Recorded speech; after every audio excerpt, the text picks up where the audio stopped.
kita. Sudah ya. Nah, mantap. Ibu Bapak, silakan kita lihat di layar. Pembinaan lanjut para murid dikisahkan dalam Lukas bab 9 sampai dengan 18. Silakan dicatat. Jadi 2 minggu lalu kita belajar bahwa Lukas itu menggambarkan dengan sangat baik, dengan sangat terstruktur, bagaimana Yesus mengajarkan dan membina para muridnya dari dasar. 2 minggu lalu kita belajar bagaimana Yesus membina para murid. Kita dapat temukan dalam Lukas bab 4 sampai dengan Lukas bab 9.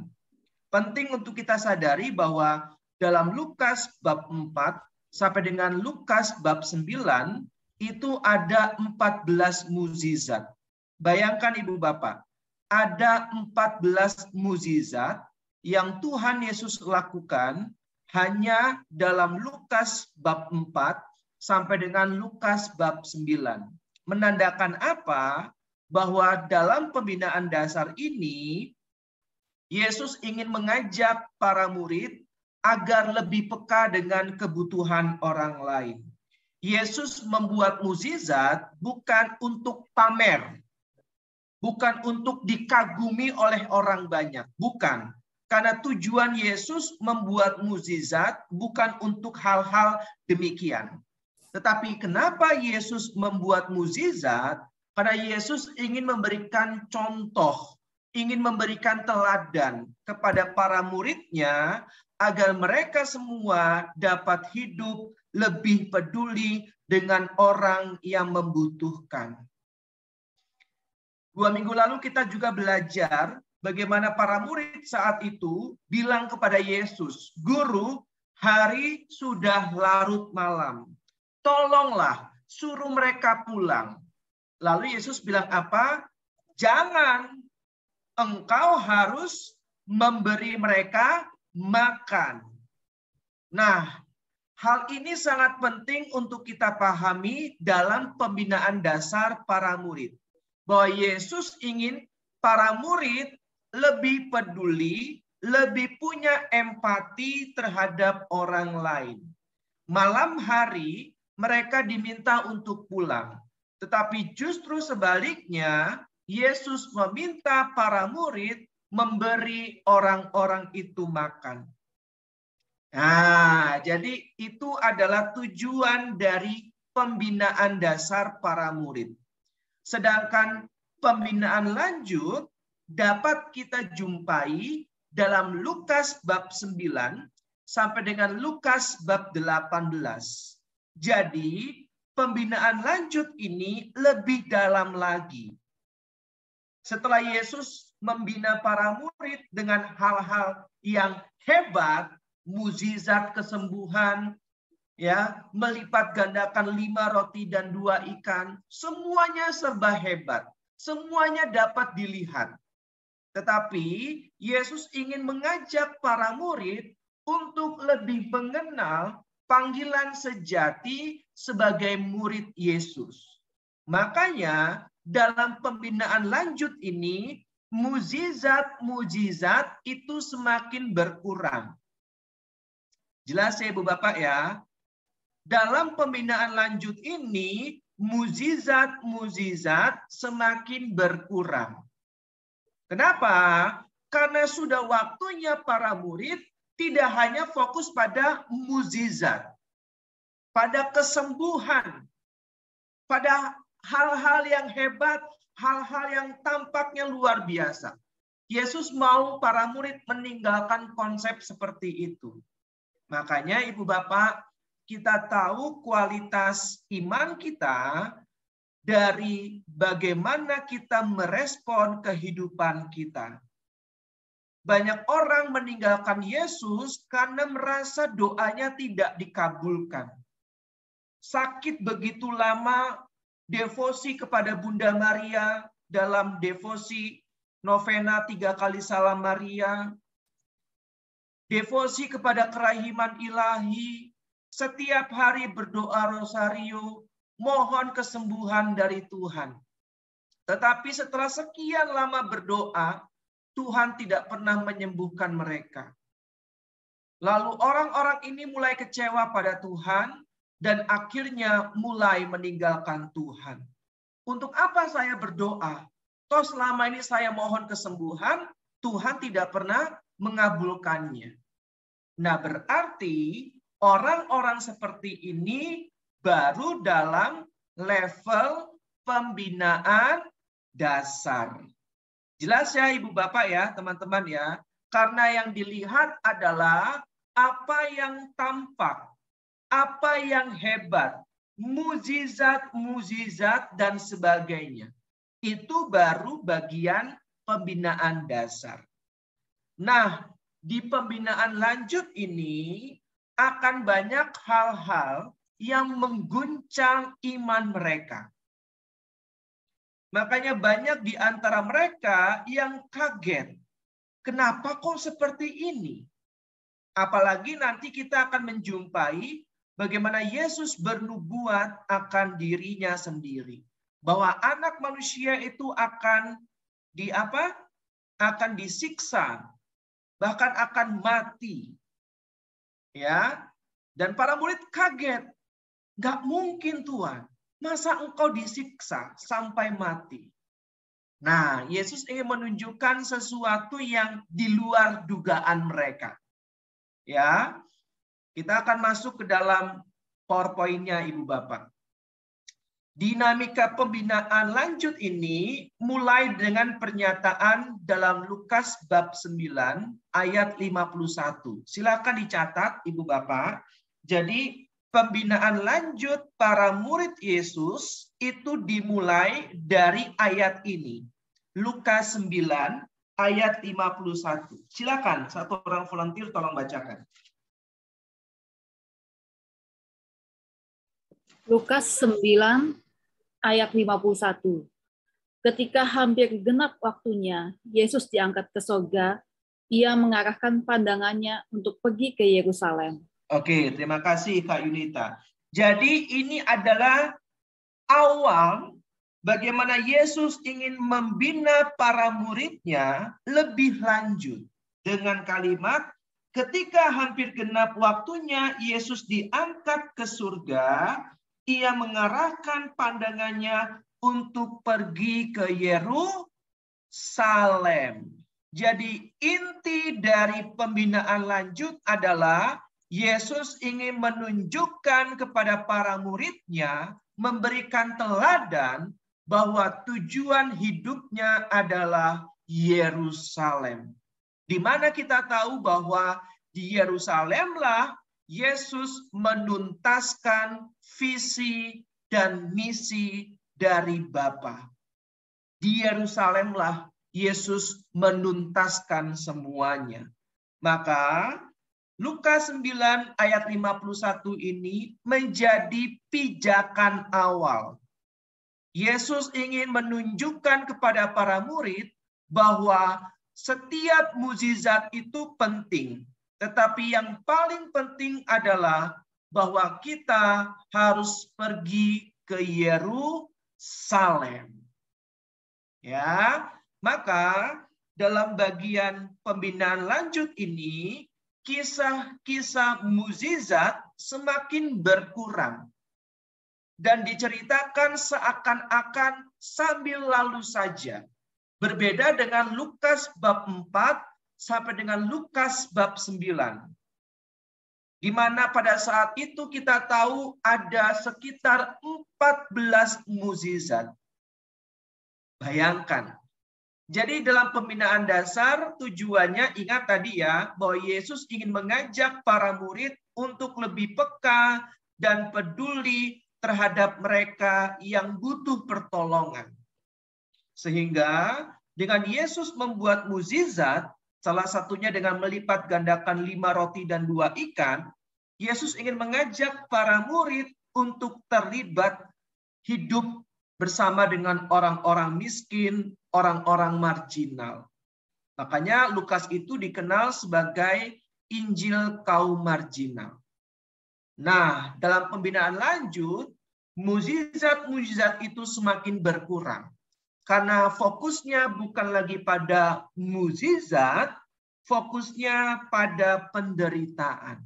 Nah, ya, jadi sangat kontras dasar dan lanjut. Kalau dasar itu banyak mukjizat, sedangkan dalam pembinaan lanjut, Yesus akan banyak menceritakan mengenai penderitaan dan kematiannya. Sebaliknya, sabda Yesus semakin banyak. Lebih-lebih sabda yang dikhususkannya untuk ke-12 murid. Jadi dalam pembinaan lanjut ini, Lukas bab 9 sampai dengan 18, Yesus lebih banyak bersabda, khusus ditujukan kepada 12 murid. Khusus. Ya, ini tampak jelas dalam Lukas bab 12, ayat 1 sampai dengan 12. Silahkan Ibu Bapak buka. Lukas bab 12 ayat 1 sampai dengan 12. Perikopnya tentang apa? Pengajaran khusus bagi murid-murid. Nah, pengajaran khusus bagi murid-murid. Jadi ini adalah pengajaran khusus. Hanya ditujukan untuk para murid. Dan kita harus memahami perikop ini, Ibu Bapak. Kenapa? Karena pengajaran khusus ini juga diperuntukkan untuk kita. Amin. Silakan, satu orang volunteer tolong bacakan. Sementara itu, beribu-ribu orang banyak telah berkerumun, sehingga mereka berdesak-desakan. Lalu Yesus mulai mengajar, pertama-tama kepada murid-muridnya. Katanya, waspadalah terhadap ragi, yaitu kemunafikan orang Farisi. Tidak ada sesuatu pun yang tertutup yang tidak akan dibuka, dan tidak ada sesuatu pun yang tersembunyi yang tidak akan diketahui. Karena itu, apa yang kamu katakan dalam gelap akan kedengaran dalam terang, dan apa yang kamu bisikan ke telinga di dalam kamar akan diberitakan dari atas atap rumah. Aku berkata kepadamu, hai sahabat-sahabatku, janganlah kamu takut terhadap mereka yang dapat membunuh tubuh dan kemudian tidak dapat berbuat apa-apa lagi. Aku akan menunjukkan kepada kamu siapakah yang harus kamu takuti. Takutilah dia yang setelah membunuh mempunyai kuasa untuk melemparkan orang ke dalam neraka. Sesungguhnya aku berkata kepadamu, takutilah dia. Bukankah burung pipit dijual 5 ekor 2 duit? Sungguh pun demikian, tidak seekor pun daripadanya yang dilupakan Allah. Bahkan rambut kepalamu pun terhitung semuanya. Karena itu, jangan takut, karena kamu lebih berharga daripada banyak burung pipit. Aku berkata kepadamu, setiap orang yang mengakui aku di depan manusia, Anak Manusia juga akan mengakui dia di depan malaikat-malaikat Allah.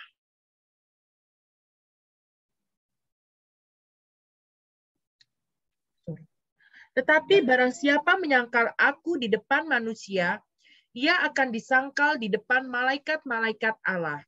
Setiap orang yang mengatakan sesuatu melawan Anak Manusia, ia akan diampuni. Tetapi barang siapa menghujat Roh Kudus, ia tidak akan diampuni. Apabila orang menghadapkan kamu kepada majelis-majelis atau kepada pemerintah-pemerintah dan penguasa-penguasa, janganlah kamu khawatir bagaimana dan apa yang harus kamu katakan untuk membela dirimu.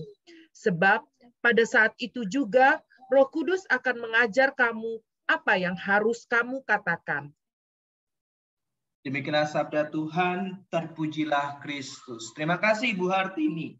Ibu Bapak perhatikan, ini adalah pengajaran khusus bagi murid-murid.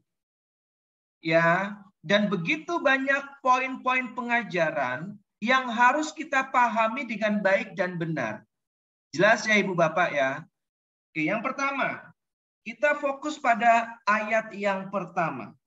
Sementara itu, beribu-ribu orang banyak telah berkerumun. Beribu-ribu, bukan beratus-ratus, bukan berpuluh-puluh. Artinya begitu banyak orang yang mau mendengarkan pengajaran dari Tuhan Yesus.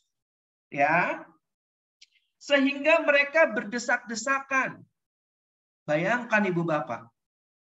Lalu Yesus mulai mengajar pertama-tama kepada murid-muridnya. Jadi pertama kali yang diajar oleh Yesus adalah para muridnya.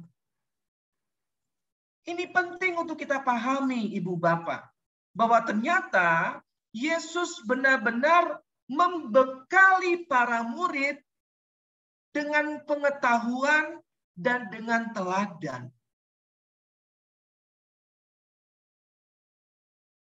Kalau orang bilang itu, mari kita melayani dengan passion. Betul ya? Mari kita bekerja dengan passion. Tetapi passion itu bisa ada kalau kita punya logos. Nah, ya, maka dalam filsafat Yunani itu ada logos, pathos, dan ethos. Maka kita mengenal etos kerja. Ya. Jadi yang pertama itu logos. Apa yang kita ketahui. Lalu pathos. Pathos itu passion. Apa yang menjadi hasrat kita. Lalu yang terakhir adalah ethos atau etika. Maka logos, pathos, dan ethos itu satu kesatuan. Banyak orang yang punya logos, tapi mohon maaf, nggak punya ethos. Ya, maka logos, pathos, ethos ini harus seimbang. Banyak orang yang punya pathos, passion, tapi nggak punya logos. Ya kan? Passion melayani sebagai seorang pewarta. Tapi logosnya nggak ada, nggak pernah belajar. Nah, ya, maka kita mau belajar bahwa Yesus memberikan sebuah pengajaran. Bukan hanya passion, bukan hanya ethos, tapi juga ada logosnya, pengetahuannya. Nah, jangan lupa ya bahwa logos itu juga penting dalam setiap aspek kehidupan kita dan juga dalam pelayanan kita. Yang penting passion lah, yang penting panggilan. Iya, betul. Tapi jangan lupa, Yesus juga memberikan bekal akan pengetahuan. Ya, maka Yesus bilang, pertama-tama yang diajar oleh Yesus adalah para murid. Dan apa yang pertama-tama diajarkan oleh Yesus? Coba perhatikan. Katanya, waspadalah terhadap ragi. Apa itu? Kemunafikan orang Farisi. Maka pertama-tama yang diminta oleh Yesus, yang diajarkan oleh Yesus kepada para muridnya adalah jangan munafik. Ya, ini keras sekali nih. Maka Yesus bilang apa? Waspadalah terhadap ragi, yaitu kemunafikan orang Farisi. Di sini kita bisa melihat bahwa Yesus tidak suka dengan kemunafikan. Makanya para murid diajar untuk waspada. Jangan seperti orang-orang Farisi. Di luarnya tampak baik, tapi dalamnya penuh dengan kebusukan. Ya, maka kalau kita perhatikan ayat yang kedua, tidak ada sesuatu pun yang tertutup yang tidak akan dibuka, dan tidak ada sesuatu pun yang tersembunyi yang tidak akan diketahui. Ini berbicara mengenai pengadilan terakhir. Saya pernah jelaskan ya, dalam pengadilan terakhir semuanya itu transparan. Yesus akan duduk di tahtanya sebagai hakim besar, hakim agung. Dan setiap orang-orang itu akan dipanggil. Ya, Vindes suka ngomongin orang di belakang, kejelekan orang dibilang. Oh ya kan, suka bohong, tidak pernah punya integritas. Apa yang ia katakan tidak sesuai dengan perbuatannya. Nah, nanti ibu bapak tahu semua dosa saya. Jelas ya ibu bapak ya, dalam pengadilan terakhir itu tidak ada satupun yang tersembunyi. Kak Keke misalkan, suka motoran, tapi nggak punya SIM. Ya, misalkan. Nah, itu semua nanti kita akan tahu. Kenapa? Karena tidak ada sesuatu yang tersembunyi yang tidak akan dibuka. Jelas ya Ibu Bapak ya? Maka para murid itu diminta untuk benar-benar hidup dalam kejujuran. Ya, jangan seperti orang-orang Farisi. Karena nanti pada saat pengadilan terakhir semuanya akan dibuka. Nah, ya. Jadi Yesus itu membekali para murid itu dengan pengetahuan. Ayat yang ketiga. Karena itu apa yang kamu katakan dalam gelap akan kedengaran dalam terang. Dan apa yang kamu bisikan ke telinga di dalam kamar akan diberitakan dari atas atap rumah. Nah, sekarang kita fokus ayat yang keempat. Aku berkata kepadamu, hai sahabat-sahabatku. Jadi Yesus memanggil para murid sebagai seorang sahabat. Inilah leadership yang sangat kuat dari Yesus Kristus. Bahwa dia memanggil murid-muridnya dengan kata sahabat. Bukan anak buah. Ya, tapi apa? Sahabat. Panggilan sahabat ini menjadi begitu kuat dan erat hubungannya.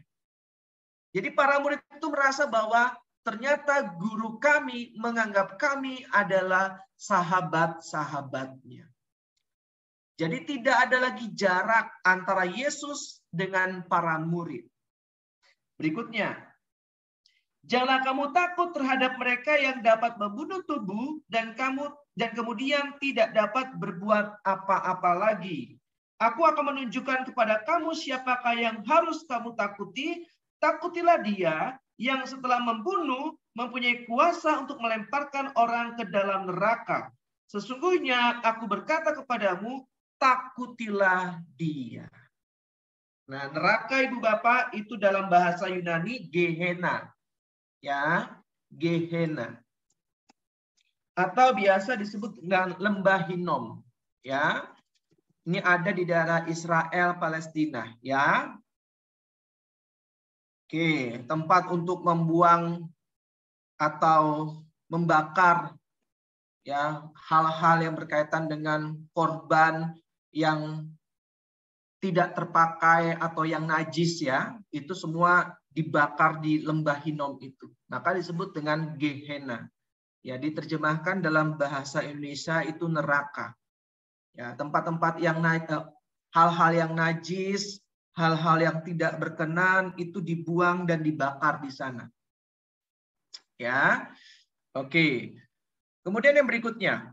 Coba kita perhatikan ayat yang ke-6. Bukankah burung pipit dijual 5 ekor 2 duit? Sungguh pun demikian, tidak seekor pun daripadanya yang dilupakan Allah. Jadi para murid itu diminta yang pertama untuk tidak berlaku munafik. Yang kedua, untuk tidak takut kepada mereka yang bisa membunuh tubuh. Kenapa? Karena nanti kita tahu bahwa para murid kan diutus ke seluruh penjuru dunia. Tentu tantangannya adalah mereka ditolak bahkan sampai dibunuh. Dan terbukti, semua Rasul Yesus itu matinya dibunuh. Kecuali Santo Yohanes. Ya, Santo Yohanes sempat dimasak hidup-hidup, tetapi belum mengalami kematian. Ya, dan akhirnya ia dibuang di pulau apa? Patmos, ya. Dan di sana kita mengenal kitab Wahyu. Nah, Ibu Bapak, Yesus sudah memberikan informasi nih bahwa jangan takut kepada mereka yang bisa membunuh tubuh. Dan kata-kata Yesus ini para murid ingat Sehingga pada saat para murid mewartakan Injil keluar Palestina, mereka tidak lagi takut akan kematian. Jelas ya Ibu Bapak ya. Karena Roh Kudus yang hadir membuat mereka menjadi pribadi yang pemberani. Beda dengan sebelum Roh Kudus hadir. Ya, Petrus sampai harus menyangkal Yesus 3 kali.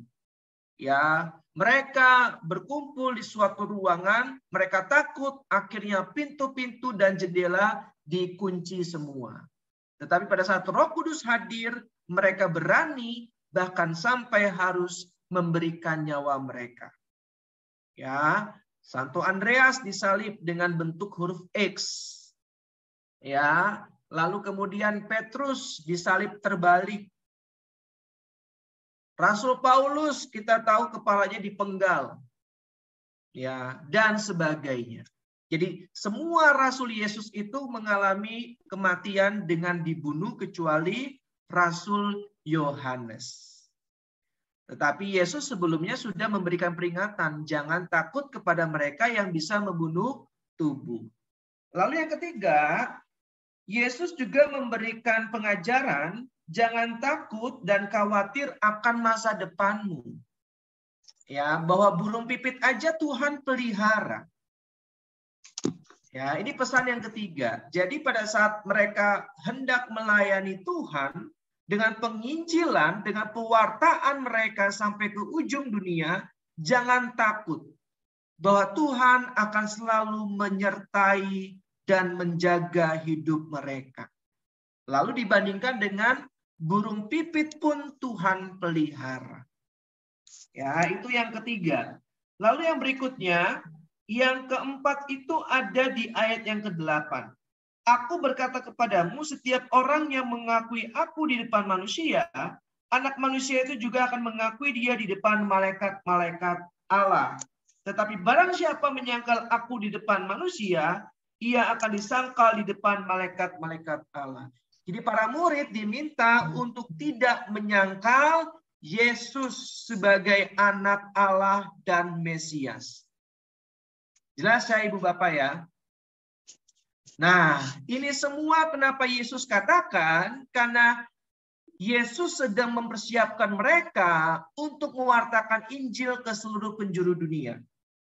Nah, dimulai dari ini Ibu Bapak, Lukas 12 ayat 1 sampai dengan 12 ini. Diingat ya, jadi Yesus itu sudah memberikan logos, pengetahuan, bahwa nanti pada saat engkau mewartakan Injil, akan banyak penolakan. Bahkan tidak jarang orang-orang itu hendak membunuh kalian. Tetapi jangan menyangkal aku. Nah, itu poinnya. Ya, seperti yang dilakukan oleh Petrus sebelum Pentakosta tentunya. Ya. Lalu Yesus minta mereka untuk tidak menyangkal dan tetap mengakui Yesus sebagai putra Allah dan Mesias.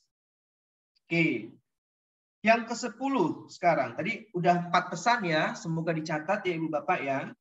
Setiap orang yang mengatakan sesuatu melawan anak manusia, ia akan diampuni. Tetapi barang siapa menghujat Roh Kudus, ia tidak akan diampuni. Nah, ini pesan yang terakhir, pesan yang kelima. Belum. Ini baru pesan yang kelima. Nanti ada pesan ke-6. Ya. Pesan kelima, bahwa Yesus meminta para murid untuk tidak menyangkal Roh Kudus atau menghujat Roh Kudus. Ya, kalau dikatakan tadi apa?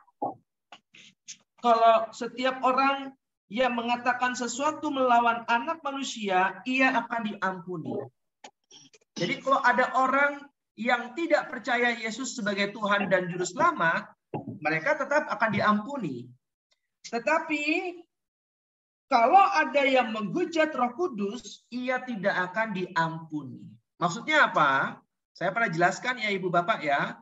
Dosa menghujat Roh Kudus itu menurut Thomas Aquinas ada 2 ekstrim. Ya, ekstrim pertama, percaya bahwa Allah itu Maha Kasih. Jadi, saya tidak perlu datang kepada Tuhan untuk mohon ampun. Karena sebelum datang kepada Tuhan untuk mohon ampun, Tuhan sudah mengampuni dosa-dosa saya. Nah, itu ekstrim yang pertama. Ya, ekstrim yang kedua, merasa diri sangat tidak layak dan sangat berdosa, sehingga mereka atau orang-orang ini merasa Tuhan tidak akan mengampuni mereka. Nah, ini adalah ekstrim yang satunya lagi. Ya, maka ada dua ekstrim dosa menghujat Roh Kudus. Ingat Ibu Bapak, yang pertama merasa Allah itu Maha Kasih, sehingga nggak perlu datang kepada Allah mohon ampun, pasti Allah sudah mengampuni dosa-dosaku. Ekstrim yang kedua, merasa dirinya sangat berdosa, sangat tidak layak, sangat tidak pantas, sehingga malu untuk datang kepada Tuhan, sehingga dosanya juga tidak diampuni. Ya, karena tidak mau datang pada Tuhan. Fokus pada dirinya sendiri. Merasa tidak layak, merasa tidak pantas. Inilah yang dilakukan oleh Yudas Iskariot. Fokus pada kesalahannya sendiri, merasa tidak pantas dan nggak layak. Sehingga lupa bahwa Yesus adalah Allah Maha Rahim. Ya, barang siapa datang kepadanya, ia adalah Allah yang adil, yang akan mengampuni dosa-dosa bagi mereka yang mengakuinya. Nah, itu dosa menghujat Roh Kudus. Bukan, Roh Kudus apaan sih? Gua nggak percaya lu gitu kan? Bukan. Ya, ingat ya, ada dua ekstrim. Oke, berikutnya sekarang. Pengamatan yang lebih teliti menunjukkan bahwa sabda yang terdapat pada bagian ini ternyata sangat berbeda isi maupun nadanya dibandingkan dengan yang terdapat dalam bagian yang sebelumnya. Kalau dalam bagian sebelumnya, sabda-sabda itu mudah dimengerti dan diterima. Namanya juga pembinaan dasar kan. Jadi sabda-sabda Yesus itu gampang dimengerti dan gampang diterima.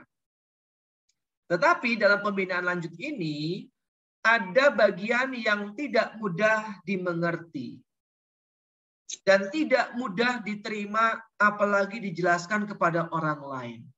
Ini seperti menyelami perasaan seorang perempuan. Ya, misteri ilahi. Ya, hanya mereka dan Tuhan yang tahu katanya. Konon katanya ada dua misteri dalam kehidupan manusia. Yang pertama adalah misteri hati seorang perempuan. Yang kedua adalah misteri kapan tukang bajai itu mau belok. Ya, itu misteri itu. Ya, kalau di Jakarta itu wah, pokoknya musuh bersama, baik pengendara motor ataupun pengendara mobil itu adalah tukang bajai. Karena sewaktu-waktu bisa belok. Ya, sen kanan beloknya kiri, demikian juga sebaliknya. Jadi memang ya ini hanya sebatas anekdot ya, tapi ada benarnya juga sih. Ya, dua misteri dalam kehidupan manusia, misteri hati perempuan dan misteri kapan tukang bajai akan belok. Oke, ya.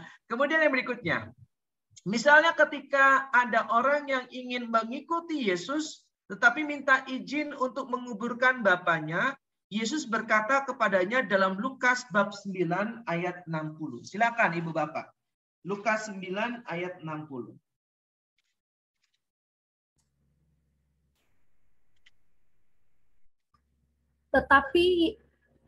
Tetapi Yesus berkata kepadanya, biarlah orang mati menguburkan orang mati, tetapi engkau pergilah dan beritakanlah kerajaan Allah di mana-mana. Nah, terima kasih Bu Nelly. Ini kan sebuah kalimat yang sangat tidak jelas ya. Ada orang yang mau ikut Yesus dan dia minta izin untuk menguburkan bapaknya. Kira-kira kalau kita di posisi Yesus, apa yang akan kita katakan kepada orang ini?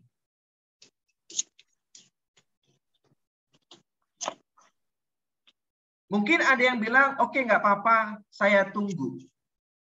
Itu yang kemungkinan pertama. Betul ya? Yang kedua, kemungkinannya adalah, oh maaf, nggak bisa. Karena waktu kami terbatas. Betul ya? Jadi ada dua jawaban. Tetapi Yesus menjawab hal yang berbeda. Sangat sulit untuk dipahami oleh para murid. Coba perhatikan. Tetapi Yesus berkata kepadanya, biarlah orang mati menguburkan orang mati. Coba bayangkan, apa maksudnya coba? Biarkan orang mati menguburkan orang mati. Tetapi engkau pergilah dan beritakanlah kerajaan Allah di mana-mana. Nah, Yesus justru minta orang ini untuk pergi dan mewartakan Injil kemana-mana. Keras ibu bapak.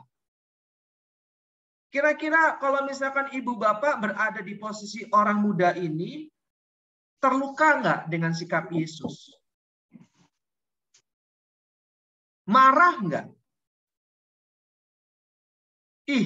Kalau saya membayangkan ya, mau ikut orang, lalu saya bilang saya mau menguburkan bapak saya dulu, ya kan? Lalu orang itu bilang, biarkanlah orang mati menguburkan orang mati. Wah, ini kalimat yang sangat tajam, sangat keras. Tetapi ada maknanya. Nah, para murid belum sampai ke sana. Makanya dikatakan bahwa ada hal-hal yang tidak mudah dimengerti. Sangat berbeda dengan Lukas bab 4 sampai dengan bab 9. Ya, dalam proses pembinaan dasar, sabda-sabda Yesus mudah dimengerti.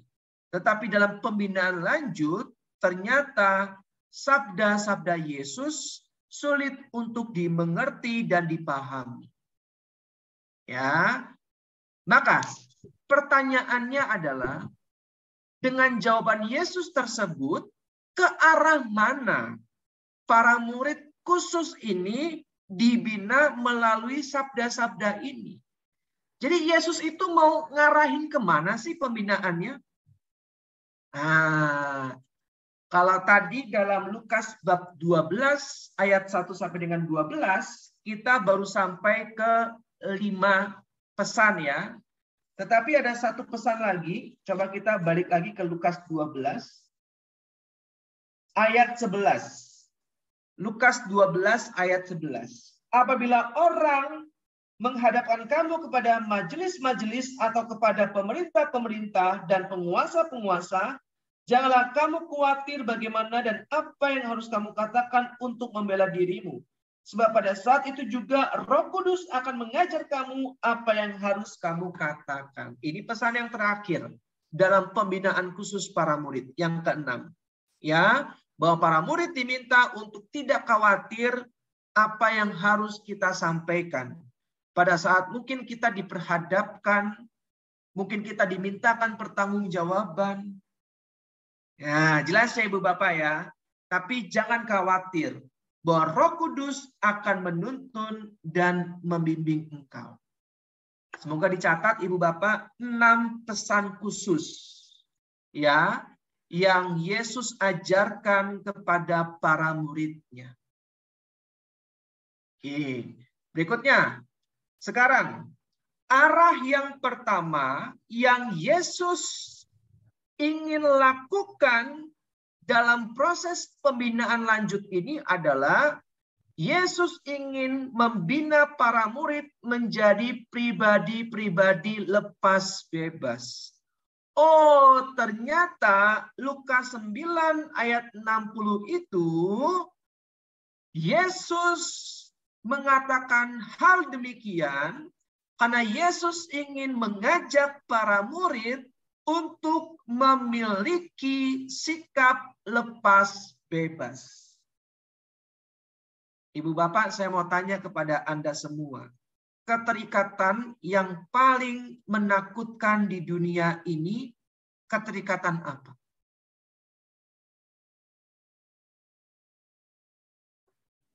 Keterikatan apa? Yang paling menakutkan, yang paling menyedihkan. Kalau kita lepas dari keterikatan itu. Kehilangan pasangan. Yes. Keterikatan emosi. Jelas ya Ibu Bapak ya. Misalkan nih ya, ada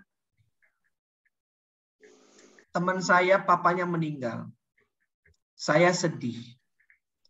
Tapi kalau dibandingkan misalkan papa saya yang meninggal, saya lebih sedih yang mana Ibu Bapak? Tentu papa saya, betul? Kenapa? Karena saya punya keterikatan emosi dengan papa saya. Dibandingkan dengan papanya teman saya. Kita punya anak ya Ibu Bapak. Coba bayangkan kalau kita kehilangan anak kita. Bahkan tidak jarang kalau anak kita sakit di rumah sakit, kita bilang kepada dokter, "Dok, tolong sembuhkan anak saya. Berapapun biayanya, saya akan bayar." Betul ya? Nah, ini menandakan apa? Bahwa keterikatan yang paling menyedihkan, yang paling kuat adalah keterikatan emosi. Bukan keterikatan uang. Bukan keterikatan harta benda. Bukan keterikatan jabatan. Tetapi banyak manusia itu pada saat tadi yang Bu Linda sampaikan, pasangan atau anaknya pergi meninggalkan kita, itu sangat luar biasa kesedihannya.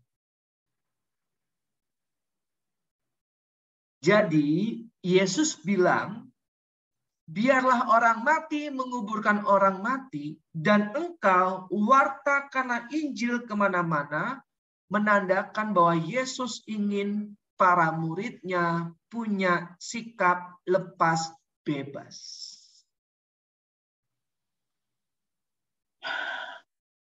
Saya ingat sekali waktu saya dulu awal-awal pelayanan, menjadi salah seorang tim persekutuan doa di kampus.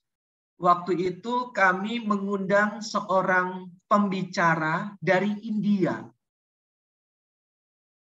Lalu di tengah pengajaran, beliau ditelepon. Lalu beliau angkat teleponnya, minta izin, karena ternyata keluarganya yang menelpon. Nah, beliau berpikir bahwa, wah, keluarganya kenapa nih kok menelpon? Karena kan keluarganya tahu kalau dia sedang pelayanan. Akhirnya keluarganya kasih tahu bahwa papanya baru saja meninggal. Lalu yang saya satu hari meninggal, ya, teman juga pada satu hari berpisah. Nah, kemudian yang menarik adalah pada saat menutup teleponnya, pengajar ini bilang kepada kami, barusan saya dikabarkan oleh keluarga papa saya meninggal. Boleh ya kita berdoa terlebih dahulu buat papa saya. Nah, akhirnya kita berdoa sebentar. Setelah itu dilanjutkan seperti biasa Ibu Bapak. Wah, saya kaget.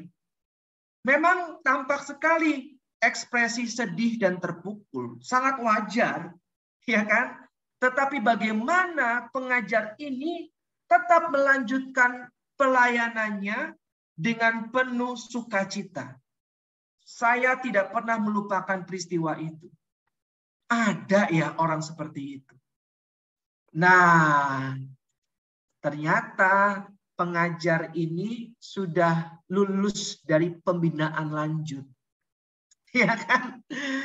Paham ya Ibu Bapak ya? Luar biasa loh. Ya. Dan saya rasa ada beberapa juga yang bisa seperti itu. Mungkin Ibu Bapak juga pernah mengalami hal yang sama. Sedang pelayanan, diberikan kabar ada sanak saudara yang meninggal dunia, tapi mencoba untuk tenang dan percaya, melanjutkan pelayanannya, kemudian setelah selesai langsung izin pulang. Nah, ya, luar biasa. Ya, semangat lepas bebas. Coba kita buka sekarang Lukas bab 12 ayat 33 sampai 34. Silakan, satu orang volunteer tolong bacakan.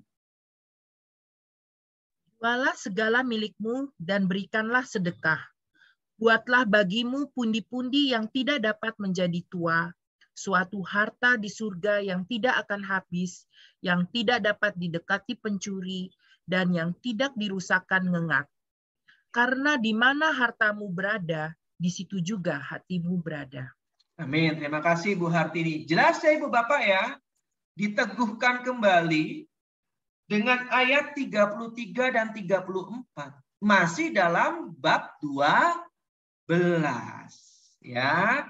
Jadi melalui kata-kata ini para murid diingatkan untuk membebaskan diri dari berbagai ikatan atau kelekatan pada harta dalam arti yang seluas-luasnya.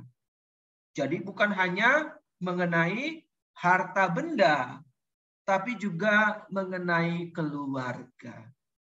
Kan ada lagunya ya, harta yang paling berharga adalah keluarga. Nah, jadi harta di sini jangan dipersempit hanya berbicara mengenai harta benda. Tapi harus kita masukkan arti yang seluas-luasnya. Ya, mereka mesti menjadi pribadi-pribadi yang lepas bebas, seperti Yesus yang menemukan kebebasannya dalam ketaatan utuh kepada Bapa. Saat kapan? Saat di atas kayu salib, Yesus penuh dengan iman mengatakan, anak ini ibumu, ibu ini anakmu. Bayangkan Ibu Bapak, kalau kita akan meninggal dunia, sanggup nggak kita bilang seperti itu? Ya, ini kan luar biasa, teladan yang hidup loh. Ya, Yesus punya semangat lepas bebas. Bahkan kematian tidak akan menghalanginya untuk tetap setia dan taat pada kehendak Bapanya. Ya, maka silakan renungkan, silakan dicatat Lukas 9 ayat 57 sampai dengan 62, Lukas 12 ayat 13 sampai dengan 21, Lukas 14 ayat 25 sampai dengan 35. Silakan dicatat Ibu Bapak dan silakan direnungkan. Karena bagus sekali isinya. Ya, kita nggak bisa bahas satu persatu tentunya karena waktu kita terbatas, maka silakan Ibu Bapak renungkan sendiri perikop-perikop yang sangat bagus ini. Ya, sangat baik, sangat bagus. Nanti silakan dicatat dan direnungkan. Ya, itu yang pertama. Yang kedua, arahnya adalah, nah, kalau tadi yang pertama, arahnya agar para murid punya sikap lepas bebas. Arah yang kedua, pembinaan lanjut yang Yesus lakukan kepada para murid adalah para murid dibina agar siap untuk menyerahkan diri seutuhnya kepada Bapa seperti Yesus sendiri. Silakan dicatat ya. Poin yang sangat penting dan sangat baik ini, bahwa arah pembinaan Yesus yang kedua dalam pembinaan lanjut kali ini adalah Yesus ingin para murid menyerahkan diri seutuhnya kepada Bapa seperti yang ia lakukan. Jadi kalau kita lagi galau, lagi sedih, lagi takut malam hari ini, Yesus ingin mengajak kita semua untuk menyerahkan semuanya ke dalam tangan kasih Bapa. Bagaimana caranya? Padre Pio bilang apa? Berdoa, berdoa, berdoa. Nah, ya. Jadi kalau kita sedang takut, sedang khawatir, maka berdoa. Sedang galau, maka berdoa. Karena dengan berdoa kita dikuatkan oleh Allah. Ya, doa, dikuatkan oleh Allah. Ya, dihibur oleh Allah. Ya. Sesudah mengajari para murid berdoa, Yesus mengajar mereka dengan mengatakan, coba silakan kita baca Lukas 11 ayat 11 sampai dengan 13. Silakan Ibu Bapak. Bapa, manakah di antara kamu jika anaknya minta ikan daripadanya, akan memberikan ular kepada anaknya itu ganti ikan? Atau jika ia minta telur, akan memberikan kepadanya kalajengking? Jadi, jika kamu yang jahat tahu memberi pemberian yang baik kepada anak-anakmu, apabila Bapamu yang di surga, ia akan memberikan Roh Kudus kepada mereka yang meminta kepadanya. Amin. Terima kasih Bu Nelly. Jadi Yesus ingin para muridnya untuk menyerahkan semuanya ke dalam tangan kasih Bapa. Kata-katanya sangat indah. Bapa manakah di antara kamu jika anaknya minta ikan daripadanya, akan memberikan ular kepada anaknya itu ganti ikan. Saya, Ibu Bapak, kemarin malam pelayanan di sebuah persekutuan doa secara offline. Ya. Dan kemudian ada satu orang ibu-ibu itu mendekati saya dan ngajak saya ngobrol. Ya, ibu-ibu itu memang pada umumnya suka ngobrol ya. Apalagi yang diajak ngobrol berondong. Nah, saya dengarkan aja. Tetapi waktu saya mendengar, saya merasa sangat diberkati oleh sharing dari beliau. Apa yang beliau sharingkan? Jadi ceritanya Ibu Bapak, beliau itu umur 72 tahun. Nah, lalu saya tanya, Ibu, kok umur 72 tahun kelihatan masih sangat segar? Lalu beliau jawab, iya Pak Vindes, kenapa saya masih segar? Karena saya 20 tahun tidak makan nasi. Hebat Bu, 20 tahun tidak makan nasi gitu kan. Iya, saya 20 tahun tidak makan nasi karena saya orang miskin. Saya kaget. Loh kenapa Bu? Iya, nasi jatah saya bagikan untuk anak-anak saya. Anak saya Pak Vindes ada 4. Kami dari keluarga miskin. Jadi nasi itu hanya cukup untuk beberapa saja. Kalau saya tidak mengalah, anak saya tidak dapat makan nasi. Dan itu saya lakukan selama 20 tahun. Telur nih Pak Vindes katanya, saya goreng dadar, saya potong jadi 4. Terus saya tanya, lah Ibu makannya apa? Saya makan sayur-sayuran. Coba bayangkan Ibu Bapak. Tapi puji Tuhan Pak Vindes, anak-anak saya sekarang sudah mandiri. Ada satu yang sudah jadi manajer. Wah puji Tuhan Bu, ya Tuhan itu sangat baik. Makanya sekarang ini saya masih pelayanan. Karena saya merasa penyertaan Tuhan dalam hidup kami. Luar biasa. Saya mikir, seorang ibu rela melakukan semua itu demi anak-anaknya. Lah apalagi Bapak kita di surga.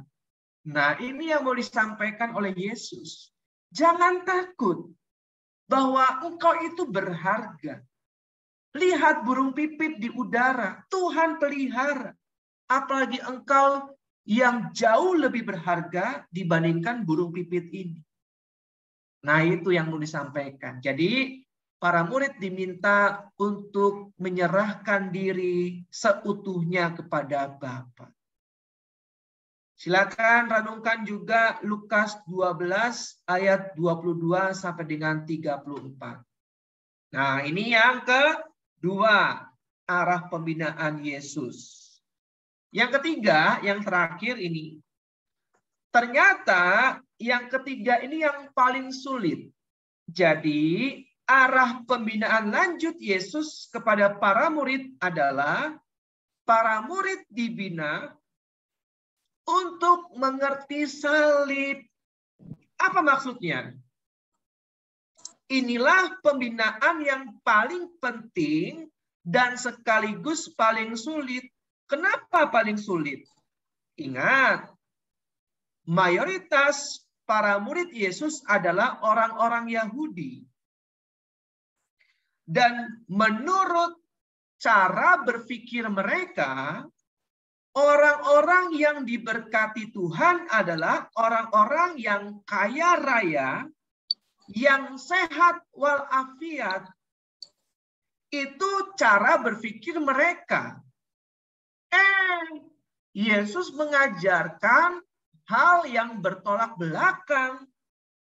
Bayangkan Ibu Bapak, kalau engkau ingin ikut aku, pikul salib, sangkal diri. Ini kan nggak masuk akal di dalam otak para murid.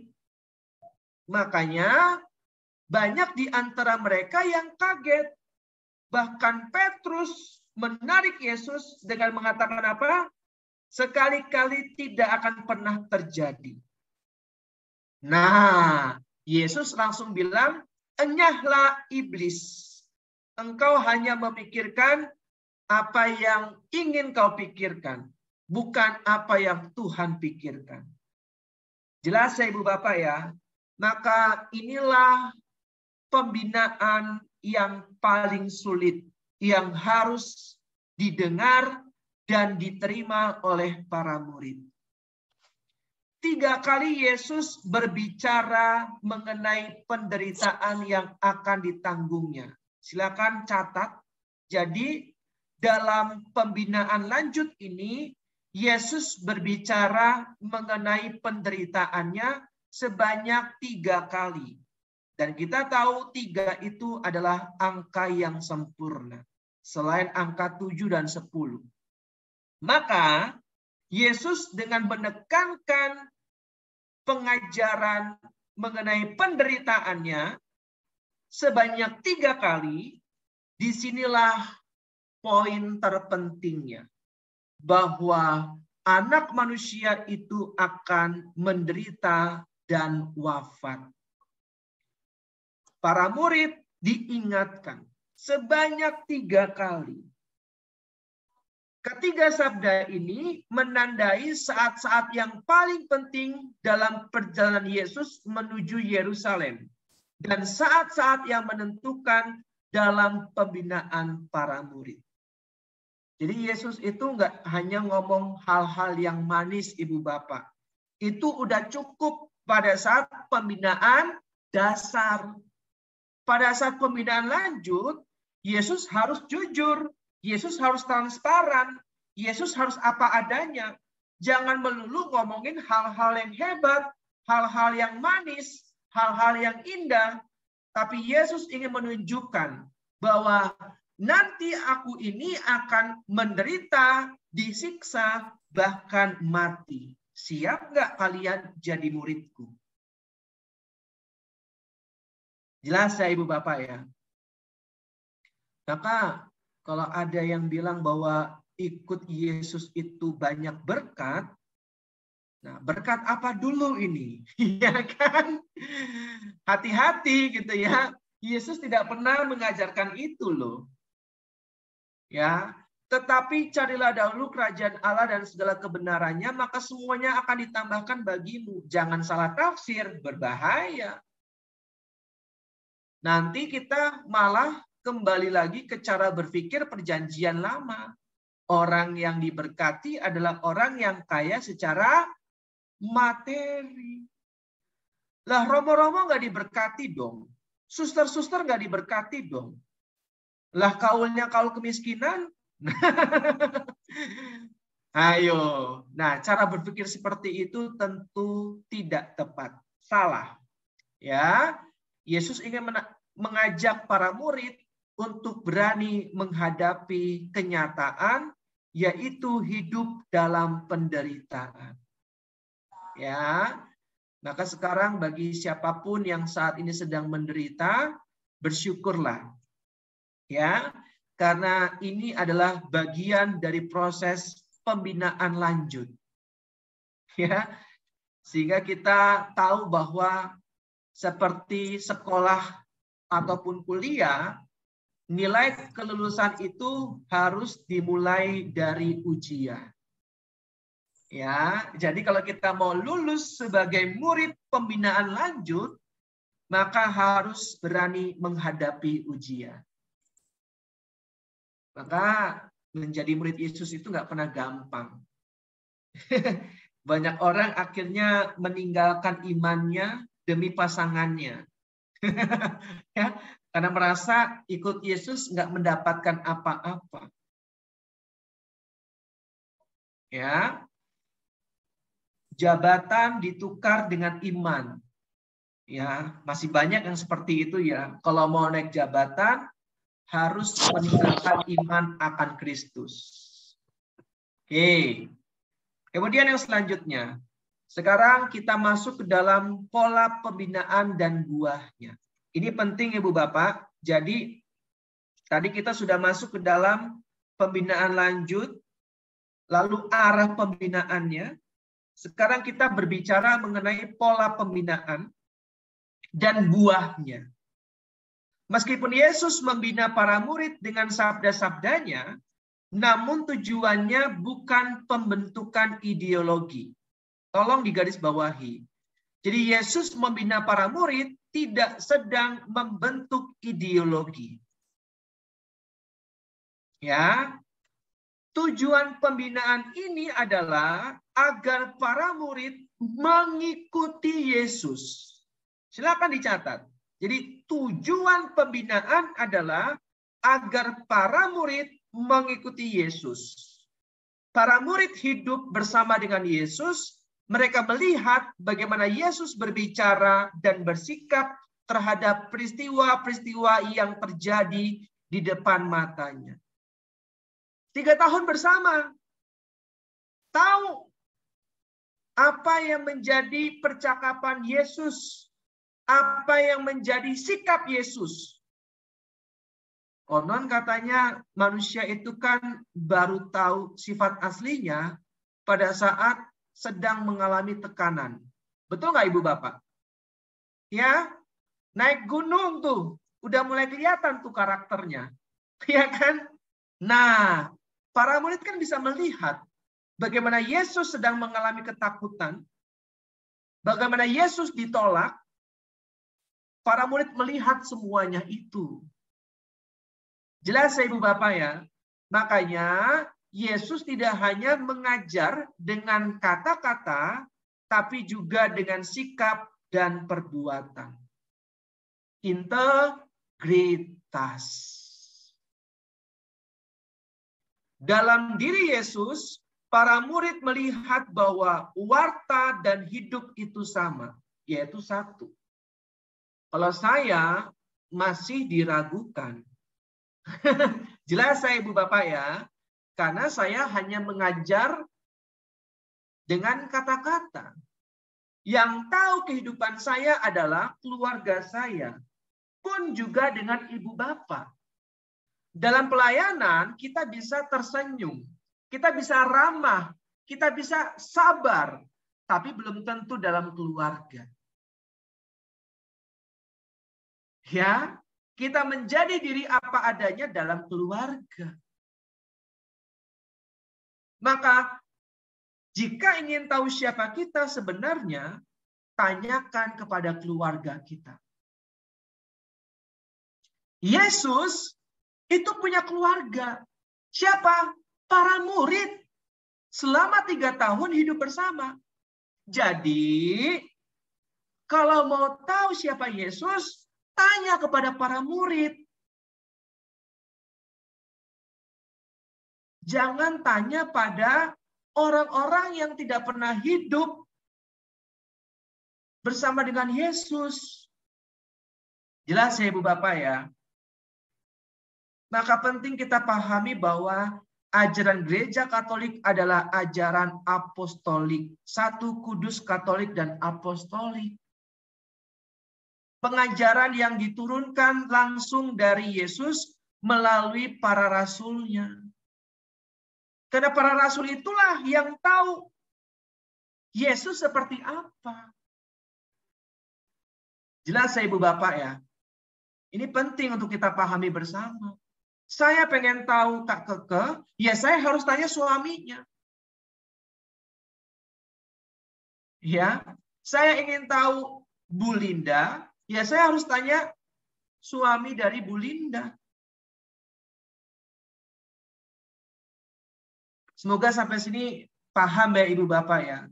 Maka kalau terjadi misalkan ada Injil Barnabas, Injil Maria Magdalena, lah siapa mereka? Ya kan?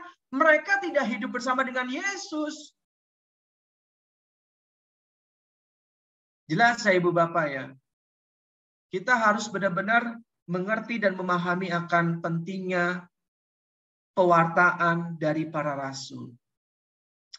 Kata-kata saja akan lewat, tetapi kata-kata bersama dengan teladan akan membentuk pribadi. Cakep. Ya, jadi kata-kata itu akan lewat. Tapi kalau kata-kata itu dibarengi dengan teladan, maka itu akan membentuk pribadi atau karakter. Orang kan akan respect kepada kita kalau ucapan dan tindakan kita sesuai. Betul ya Ibu Bapak ya? Tetapi orang akan berubah menjadi tidak respect kepada kita kalau omongan kita dengan tindakan kita berbeda. Contoh sederhana, janjian jam 10, datangnya 10:30. Ya, antara kata-kata dan perbuatan berbeda. Kira-kira kita akan respect nggak dengan orang-orang seperti itu? Hal yang sederhana saja. Misalkan ada orang yang berhutang kepada kita. Janji sebulan akan dibayar. Ternyata lebih dari sebulan belum dibayar. Besok-besok mau pinjam uang lagi, kira-kira kita akan kasih nggak? Nah, sulit. Kenapa? Ya karena omongannya tidak bisa dipegang. Apa yang disampaikan tidak sesuai dengan apa yang dilakukan. Kalau Yesus berbeda. Para murid, ini kan logika sederhana. Berani mewartakan tentang Yesus sampai wafat menjadi martir, itu kan karena mereka melihat langsung siapa Yesus sebenarnya. Amin Ibu Bapak. Ini kan logika yang sangat sederhana. Mereka berani mati demi Yesus karena mereka tahu siapa Yesus. Pribadi yang sangat berkarakter, pribadi yang sangat berintegritas. Apa yang Yesus katakan, itu juga ia lakukan. Contoh, jangan takut kepada mereka yang dapat membunuh tubuhmu. Takutlah kepada Ia yang setelah membunuh dapat memasukkan engkau ke surga atau ke neraka. Yesus setia sampai akhir hidupnya. Betul? Dia tidak takut dengan para serdadu Romawi, dengan imam-imam, dengan ahli Taurat, dengan orang-orang Farisi. Yesus tidak takut. Tapi kepada Bapa, Yesus takut karena dia mencintai Bapa. Nah, para murid kan bengong. Iya ya, Yesus nggak pernah mundur satu langkah pun. Bahkan pada saat Petrus memotong kuping seorang prajurit Romawi, Yesus bilang apa? Petrus, sarungkan pedang. Nah, ya. Lihat, Yesus bahkan tidak mau dibela dengan cara seperti itu. Dia berani menghadapi semua itu dengan kasih. Teladan yang luar biasa. Ya, lewat hidup bersama dengan Yesus ini terjadi pewarisan nilai-nilai ke dalam diri para murid. Jelas ya Ibu Bapak ya. Jadi Yesus itu mewariskan nilai-nilai luhur dengan teladannya. Ya. Nah, kemudian dari segi bahan dan pola, pembinaan yang dilakukan oleh Yesus bagi murid-muridnya tidaklah ada yang kurang. Jadi dari pola, dari materi, nggak ada yang kurang pembinaan yang Yesus lakukan ini. Tetapi bagaimana buah dan hasilnya? Ternyata Ibu Bapak, mohon maaf, buahnya gagal. Mengecewakan. Yesus aja bisa gagal, Ibu Bapak. Ya. Jadi kalau kita melayani sebagai koordinator, ada tim yang bandel, yang nggak dengerin. Ingat, para murid aja bandel. Ya, nggak mendengarkan apa yang Yesus katakan. Ya, pada awal pembinaan lanjut ini, setelah Yesus berbicara untuk pertama kalinya mengenai penderitaannya, Lukas 9 ayat 44. Yuk kita baca Lukas 9 ayat 44. Silakan. Satu orang volunteer tolong bacakan.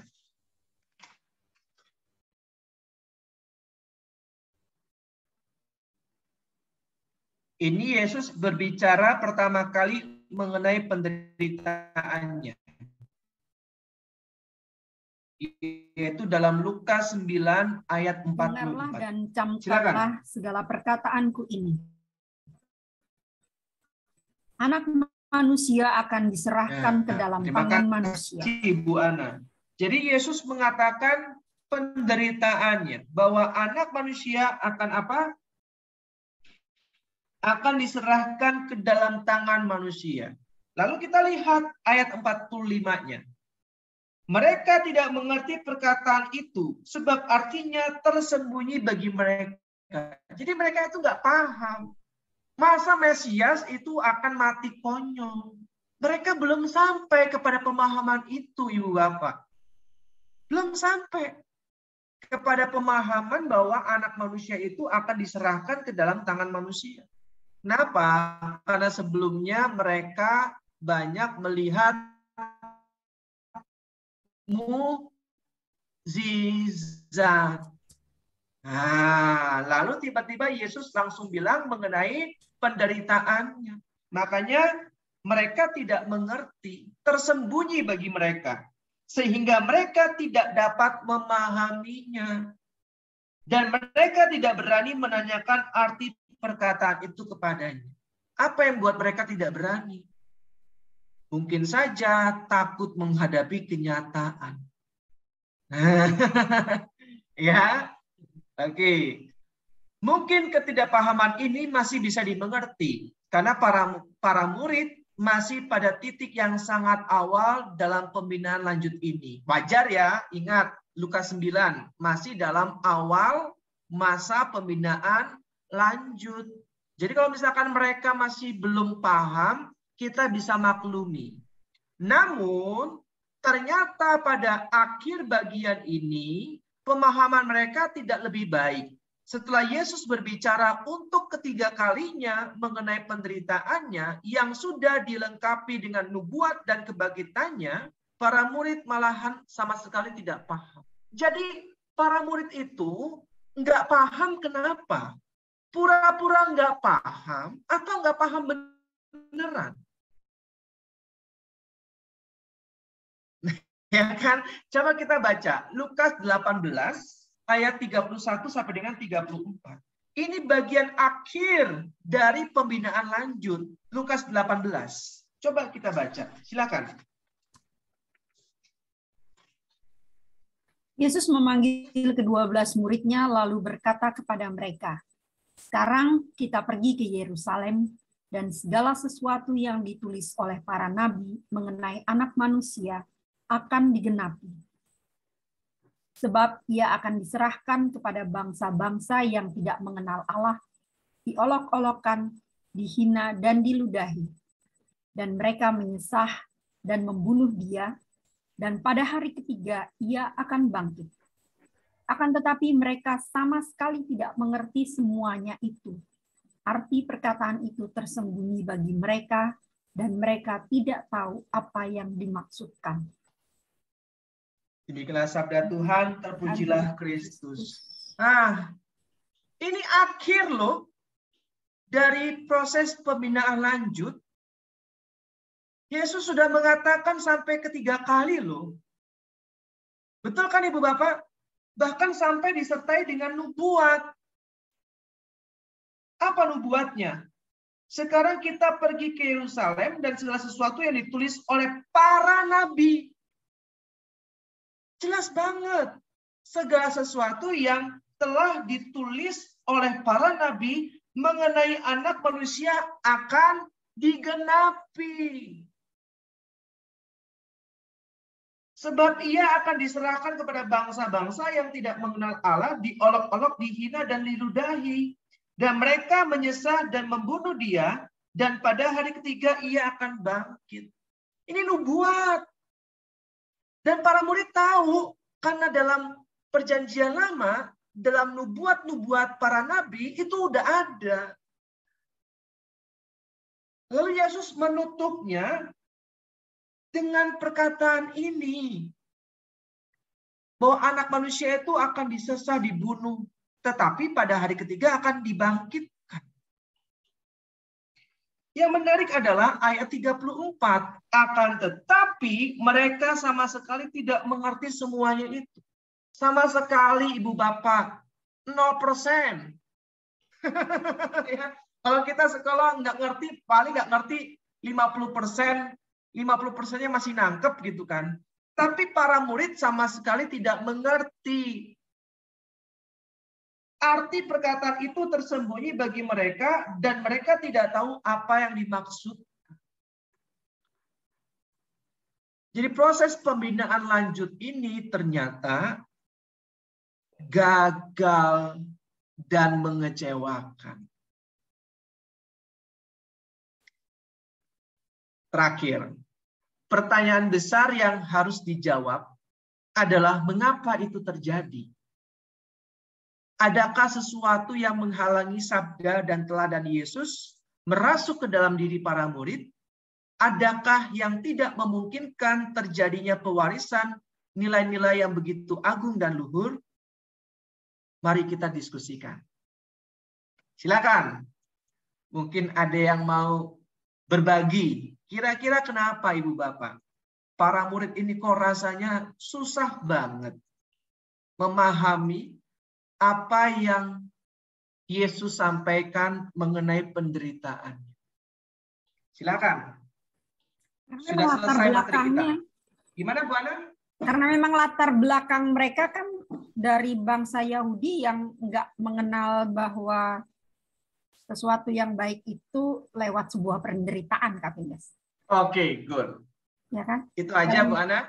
Dan latar belakang orang Yahudi juga mengatakan bahwa orang yang diberkati itu pasti tidak menderita. Oke. Paling jelas. Dan mereka susah ya, kalau mereka tertutup, saya pikir ya karena mereka punya latar belakang orang Yahudi kan. Oke. Bagus sekali poinnya. Terima kasih Bu Ana. Yang lain silakan. Ya, saya mau berpendapat nih Pak. Ya, Pak Paulus silakan. Kalau kita lihat latar belakang dari para murid ini kan dari orang-orang yang boleh dikata sederhana ya. Sederhana dan mungkin juga dia tidak memahami akan hukum apa itu Injil, apa itu kitab suci Perjanjian lama ya. Perjanjian lama. Dan dia mungkin tidak mengetahui akan apa yang dikatakan oleh Yesus. Ini kemungkinan buat perjanjian lama ya, nggak tahu gitu ya Pak Paulus. Dia nggak tahu. Okay. Meskipun Yesus telah mengatakan apa yang sudah dibuatkan dalam perjanjian lama. Oke. Mungkin daya tangkapnya ya, dan mungkin juga Yesus menyadari kelemahan dari murid-muridnya, maka dia sebelum meninggalkan dia akan mengirimkan roh kebenaran ini. Yang akan membimbing dia. Ya, karena Yesus tahu kelemahan para murid itu ya Pak Paulus ya, sehingga Yesus memberikan penolong ya, Parakletos, Roh Kudus ya. Ya, itu. Oke, good. Kira-kira. Keren. Terima kasih Pak Paulus. Yang lain silakan. Kenapa kok para murid ini rasanya kok susah gitu memahami, mengerti mengenai sabda-sabda Yesus, terutama mengenai penderitaannya. Gagal move on, Kak Fides. Kenapa, Kak Keke? Gagal move on. Udah gagal move on. Mujizat. Karena waktu pembinaan dasar begitu banyak mujizat ya. Ya. Jadi kalau untuk tiba-tiba menderita nggak mau, enak yang lama gitu kan. Oke. Good. Ya, kadang juga sering seperti itu ya Ibu Bapak ya. Saat kita mengalami kesuksesan dalam karir, dalam pekerjaan, dalam usaha, itu rasanya ikut Tuhan enak banget ya. Tapi pada saat semua itu hilang, mulai menyalahkan Tuhan. Tuhan, why me? Tuhan jawab, why not? Gitu kan. Jadi memang seringkali justru kenyamanan-kenyamanan itu membuat kita sulit untuk mengerti, memahami rencana Tuhan. Terima kasih Kak Keke, bagus sekali. Yang lain silakan. Kita diskusikan nih. Kenapa kok para murid seperti itu?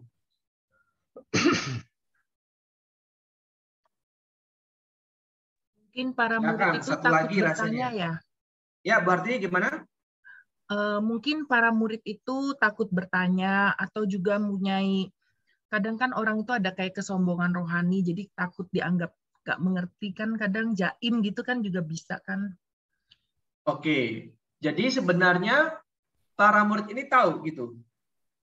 Sebenarnya nggak tahu, tapi nggak berani bertanya. Gitu Oke, loh. takut Karena kelihatan. Kan, takut kelihatan nggak ngertinya. Nggak ngertinya. Padahal kan selama ini sudah bersama Tuhan Yesus terus kan gitu loh. Tapi kenapa tetap nggak ngerti? Tapi kenapa nggak bertanya? Kan aneh kan sikap seperti itu. Padahal kan harusnya kalau murid tidak mengerti kan dia harusnya bertanya kan. Yes. Sama gurunya. Kan guru pasti nggak mungkin lah tidak menjawab kalau ditanya murid. Nah, pertanyaan lebih lanjut nih Bu Hartini, ini bagus banget nih. Kenapa para murid kok nggak mau bertanya? Kalau logikanya kayak kita aja kan, saya kadang takut gitu loh. Kadang ada takut takut dinilai. Kadang kan orang itu takut dijudge gitu loh. Jadi mending nggak tanya deh, diam aja. Siapa tahu nanti ngerti dengan sendirinya. Itu yang pertama. Terus yang kedua, yaitu tadi kan merasa sombong juga kan. Aku nih murid Yesus, tiap hari sama Yesus, aku harusnya ngerti. Tapi kalau aku bertanya, kelihatan bodohnya gitu loh. Jaim lah. Oke, thank you Martini. Keren. Oke, silakan Bu Ana. Saya malah terpikirnya bahwa Tuhan memang mau membiarkan segala sesuatu itu berjalan senatural mungkin. Oke. Tidak ada sesuatu yang kalau kita lihat, saya melihatnya tidak ada sesuatu yang dalam cerita dalam kitab suci itu dia bercerita selain mujizat-mujizat itu Yesus mau memperlihatkan bahwa segala sesuatu itu hebat dari awal sampai akhir. Itu Yesus muncul sebagai Superman tuh enggak gitu.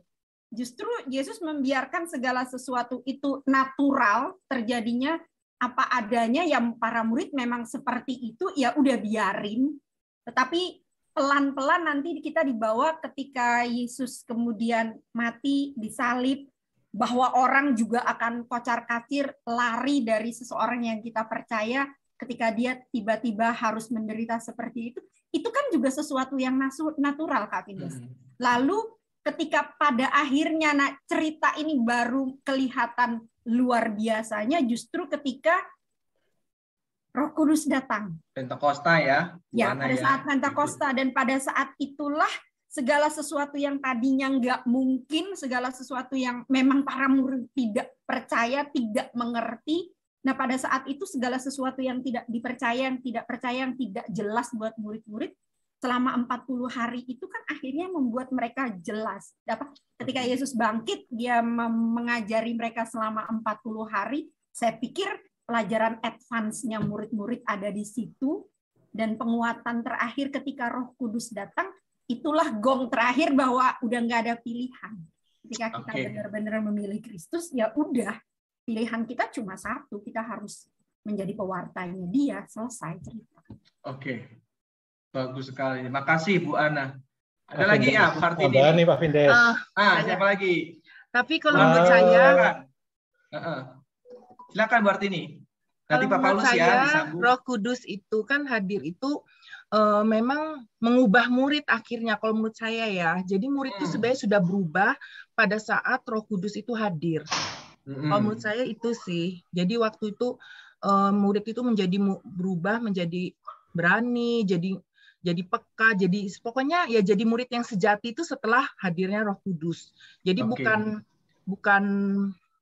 dibiarkan mengalir gitu ya. Kalau menurut saya itu ya, saya kurang sependapat. Oke, thank you. Terima kasih Bu Hartini. Jadi gongnya itu justru pada saat Roh Kudus hadir ya? Ya, kan merubah. Jadi muridnya tuh jadi murid yang sejati kalau setelah hadirnya Roh Kudus itu. Oke, good. Terima kasih Bu Hartini. Ya, Pak Paulus silakan. Saya Budiman Robertus, Pak Vindes. Ya. Pak Vindes, ini mungkin Oh iya ya, Paulus itu nama parokinya. Maaf Pak. Oh, iya. Pak Joko. Dari tadi salah mulu berarti. Silakan Pak. Vindes, itu memang kelemahan manusia. Kalau melihat dari kebersamaan dengan Yesus, dia merasakan bahwa Yesus itu, sosok Yesus itu mempunyai kuasa, mempunyai mujizat, punya kekuatan baik yang ditunjukkan bisa menghidupkan orang mati. Mungkin sebagai manusia dia akan berpikir jauh, nggak mungkin ini Yesus akan jatuh, apalagi jatuh di dalam ditangkap, disiksa atau bahkan dibunuh. Mungkin itu di luar perspektif dia akan apa yang akan terjadi dengan Yesus ini. Seperti contohnya lah, misalnya gini aja ya, misalnya ini, saya menganggap Pak Vin ini begitu hebat membawakan. Wah, orang ini tidak mungkin ini akan jatuh dalam dosa. Ini pasti hidupnya lurus. Nah, kita kan tidak tahu apa yang terjadi kemudian hari. Yesus mau apa yang dikehendaki terhadap Pak Vindes ini, kan kita juga tidak tahu kan. Ini kira-kira gitu. Ini kelemahan manusia, kita melihat dari awalnya dulu apa yang menjadi kekuatan orang yang setiap hari bersama dengan kita ini. Oke, good. Jadi karena mereka udah bersama dengan Yesus 3 tahun, tahu kuasa Yesus begitu luar biasa, apalagi sebelumnya begitu banyak mukjizat yang telah Yesus lakukan. Jadi menurut mereka nggak mungkin lah Yesus bisa mati konyol kayak gitu. Kurang lebih seperti itu ya, Pak Joko ya. Oke, good. Kak Vindes boleh berpendapat? Ya, boleh banget Kak. Justru harus. Silakan. Kalau aku rasa tuh teladan itu akan hidup kalau orang yang kasih teladan itu udah gak ada. Jadi kalau orang itu masih ada, kita selalu nunggu, ibarat makanan tuh mintanya disuapin gitu loh. Apa yang udah kita terima tuh kita nggak mau nyerna gitu loh. Kita tunggu, kita timbun gitu. Setelah Yesus nggak ada, para murid baru ternyata banyak ternyatanya gitu loh. Jadi aku rasa sih kalau kenapa para murid nggak bisa menerima hal-hal yang baru ya karena tadi itu satu pasti nggak mau move on, udah enak hidupnya, udah dapat hal-hal yang enak. Untuk mencerna sesuatu yang nggak nyenangin tuh nantilah ignore gitu loh. Tapi setelah nggak ada baru, tapi kan dari Yesus nggak lepas tangan dong, dia nggak ada kasih Roh Kudus gitu kan. Jadi istilahnya mereka tambah ngerti, ternyata aku nggak ditinggal, ternyata itu. Jadi akhirnya dia mau untuk jadi martir dan benar-benar jatuh cinta sedalam-dalamnya. Kalau aku rasa kayak gitu sih. Oke, keren. Terima kasih Kak Keke. Silakan yang lain. Ini kan saling memperkaya ya. Dari perspektif yang beda-beda dan semuanya sangat baik. Saya malah beberapa poin nggak kepikiran. Oke, yang lain silakan. Kalau masih ada yang mau berpendapat, monggo. Boleh. Ya. Saya ini berpendapat. Suster, boleh banget, Suster. Silakan, Suster. Hampir mirip dengan Pak Paulus ya tadi ya. Pak Joko. Kalau Pak Joko itu tadi kan mengatakan bahwa orang hebat tapi kok mengalami penderitaan. Tapi kalau secara refleksi saya ataupun permenungan saya, Yesus kan dipandang sebagai Mesias. Tapi bagi murid itu tidak menerima Mesias kok malah menderita. Loh, dari situlah mulai para murid itu ragu-ragu. Yang dimaksud para murid itu bukan hanya saat itu aja, di mana murid-murid yang mengikuti Yesus, tapi juga diri kita. Oke, good. Itu pun juga nantinya, satu karena menganggap Yesus itu Mesias yang seharusnya berkuasa, tapi kenyataannya malah mengorbankan diri. Terus yang kedua, kenyataan pahit di mana melihat penderitaan Yesus itu yang para murid tentu tidak akan sanggup menjalani kalau tidak mau turut serta di dalam proses itu. Dan salah satunya itu kan diri kita juga tidak berani untuk menyangkal diri kita di dalam saat menghadapi pergumulan, saat menghadapi sesuatu yang dirasa itu beban berat, tapi itu tidak menganggap itu sebagai salib gitu loh. Dan situlah akhirnya pewarisan nilai-nilai yang Yesus ajarkan ke para murid itu tidak akan sampai karena kita itu terkadang tidak mau menerima loh, tidak mau menerima kenyataan Yesus sebagai Mesias, tapi juga Yesus memanggul salib gitu. Itu menurut refleksi saya, menurut permenungan saya. Keren, Suster. Terima kasih, Suster. Terima kasih, Kak Vindes. Iya, keren. Silakan yang lain. Ada lagi yang mau berpendapat, kenapa kok para murid itu susah banget untuk memahami sabda-sabda Yesus, terutama yang berkaitan dengan penderitaannya? Kira-kira ada sesuatu yang menghalangi nggak sih? Ada. Apa, Suster? Diri mereka sendiri atau diri kita sendiri. Oke, salah satunya apa, Suster? Contoh konkretnya? Ya, contoh konkretnya gimana ya? Contoh saya misalnya nih, suatu saat ada hal yang membuat saya itu terpojok misalnya gitu ya. Tapi di situ saya tidak melihat selama perjalanan hidup saya itu Tuhan memberkati, Tuhan itu memberikan kasih-Nya dan selalu mengajarkan untuk bersyukur, berterima kasih, tapi itu kenyataannya tidak, dan itu yang menghalangi semua itu. Itu yang refleksi sekali lagi refleksi saya, Kak Vindes. Oke, good. Terima kasih, Suster. Setuju dengan kata Suster, yang menghalangi adalah diri mereka sendiri. Contoh paling konkret adalah murid-murid itu berasal dari orang-orang sederhana. Orang-orang Yahudi yang Farisi, yang ahli kitab sekalipun, sampai dengan hari ini mereka nggak mau percaya Kristus. Karena mereka, kalau saya bilang sih di awal gengsi sih mereka sebenarnya, sampai hari ini mereka gengsi untuk mengakui Yesus loh. Benar Bu Ana ya. Tuhan kok disalib Bu Ana ya. Iya, itu mereka ahli kitab loh. Dan nubuat itu mereka pasti tahu persis semua. Betul juga ya. Harusnya mereka kalau mau rendah hati dan terbuka rendah hati ya. Sedikit aja mereka terbuka seperti ahli-ahli. Saya sangat setuju. Kalau dijadikan satu, dikumpulkan, hasilnya sangat sempurna tadi, ya. Karena saling menguatkan, bukan saling berseberangan, justru saling menguatkan tadi jawaban-jawaban dari Ibu Bapak semuanya. Saya ingin menggarisbawahi mengenai tadi ya yang Suster katakan, yang menghalangi adalah diri kita sendiri atau diri mereka sendiri. Saya sangat setuju. Makanya proses pembinaan lanjut itu ada 3 dasar utama arah yang harus kita ingat kembali, Ibu Bapak. Ya, yang menjadi penghalang adalah para murid sendiri karena pertama mereka belum punya sikap lepas bebas.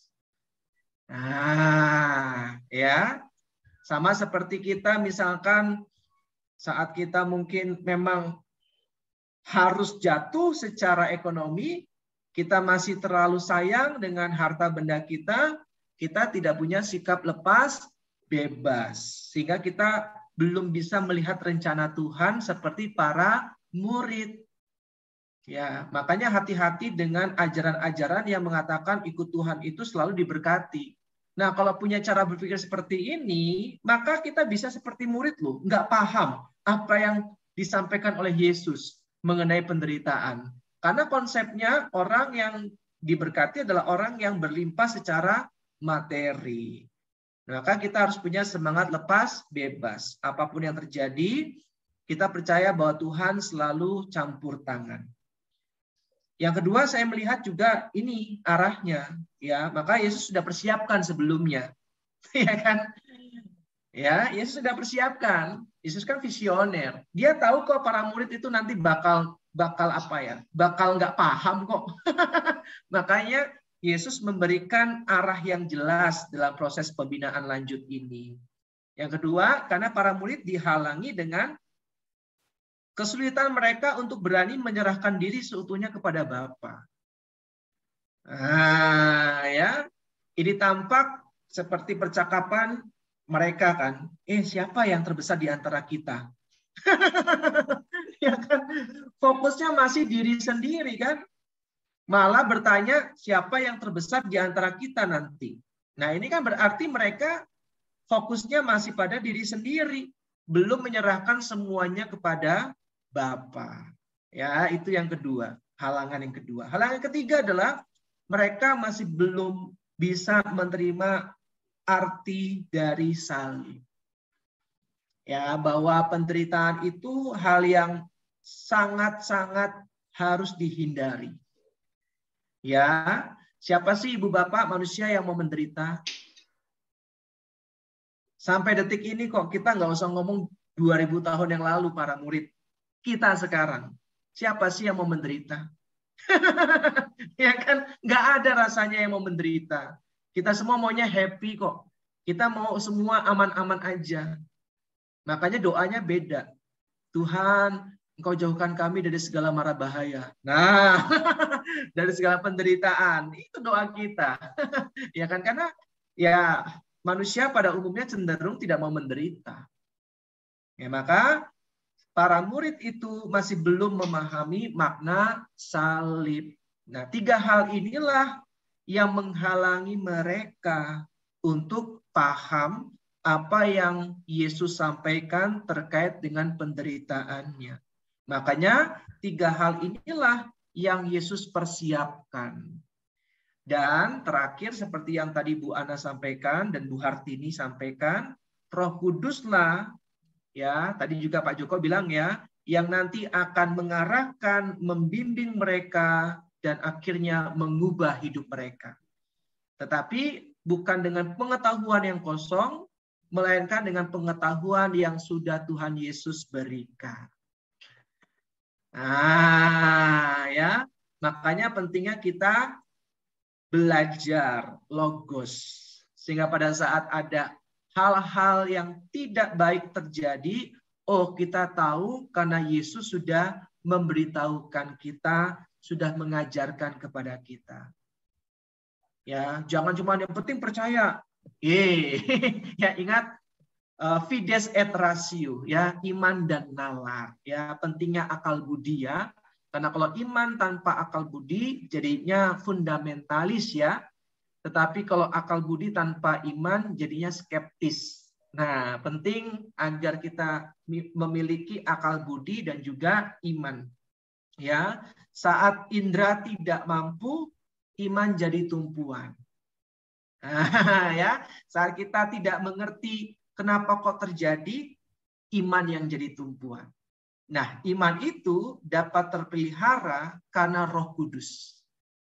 Makanya para murid itu bisa menjadi pribadi yang berbeda karena Roh Kudus yang menguatkan mereka. Itu rasanya rangkuman yang tadi percakapan kita luar biasa. Dan terakhir saya tutup dengan satu pesan. Seperti apapun sulitnya, para murid akan terus dibentuk untuk sehati dan seperasaan dengan Yesus. Jadi ini adalah pembinaan abadi. Ya, pembinaan dasar, pembinaan lanjutan, dan pembinaan abadi. Dan sampai sekarang kita masih terus dibina. Ya, abadi sifatnya ya. Karena nanti juga setelah kita generasi berikutnya, terus berikutnya ya akan selalu mendapatkan pembinaan seperti ini. Ya, diarahkan dan dibina untuk sehati dan seperasaan dengan Yesus. Itu Ibu Bapak. Silakan Bu Linda. Baik, silakan teman-teman kalau masih ada pertanyaan. Saya share materinya di kolom chat ya Ibu Bapak ya. Oh ya Kak.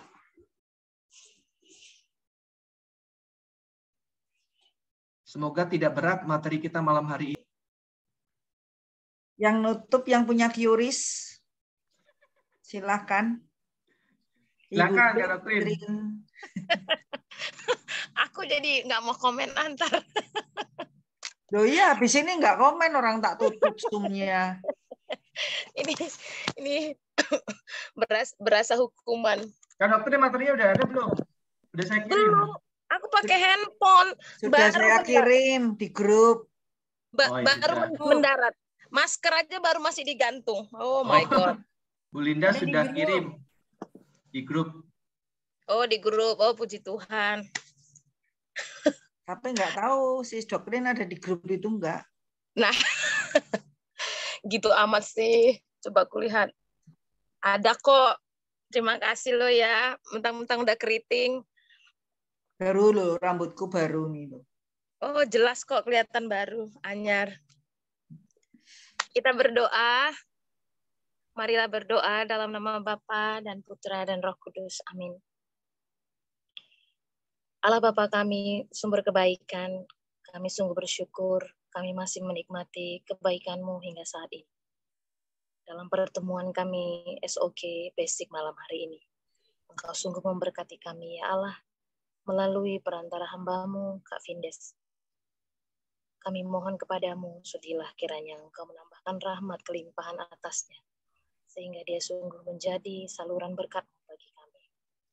Tambahkan iman, kepercayaan, dan inisiatif, dan juga wahyu dan berkat baginya dan keluarganya. Ya Allah, kami juga bersyukur bahwa malam hari ini kami bisa menikmati pengajaran dengan baik dan lancar. Saat ini kami akan kembali melanjutkan kegiatan kami masing-masing. Kami mohon semoga berkat-Mu selalu melimpah atas kami. Dan apa yang kami dengarkan malam hari ini menjadi rahmat bagi kami yang bisa kami bagikan bagi keluarga kami, terlebih untuk meningkatkan kerohanian kami dan hidup dalam kesucian sesuai dengan kehendak-Mu, seperti yang Engkau ajarkan kepada para murid. Doa ini kami sampaikan dalam nama Putra-Mu Tuhan kami, Yesus Kristus, yang hidup dan berkuasa kini dan sepanjang segala masa. Amin. Dalam nama Bapa dan Putra dan Roh Kudus. Amin. Terima kasih Sis Doktrin, terima kasih Pak. Mari kita foto.